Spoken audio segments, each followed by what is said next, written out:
first thing is we have to understand what our values are. What do we mean by a healthy city?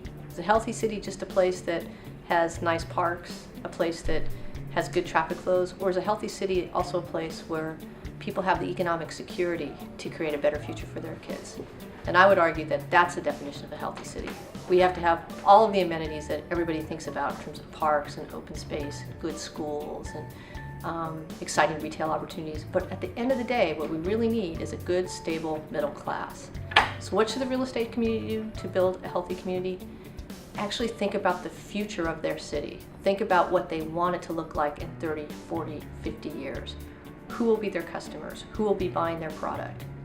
And then how do we create the good paying jobs, these growth industries that will stay in our community to help fund that healthy community? What we really need is leadership in the state of California to say, here's how we define a healthy community or healthy cities. And we should set forth some goals around economic development, sustainability, mobility, walkability.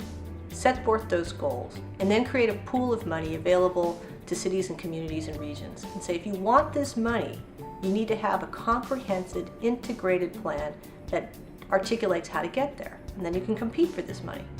And the real estate industry, I think what the job of the real estate industry is to help advise policymakers or help participate actually in deriving that plan and creating that plan. What actually makes sense in this market environment? Real estate industry is smart. You know, we know we're not going to be building giant subdivisions for a little while now, right? So in a place like Los Angeles County, what does the future look like? How will we, what boxes need to be built for what uses? And I happen to believe that the real estate industry must understand that we need to grow some of our strongest sectors, whether it's media, entertainment, clean tech, biomed. So help us understand what the future looks like and what those boxes will look like, and how we as policymakers and community members can remove the barriers to achieving those goals, and then how we can create the tools to achieve those goals.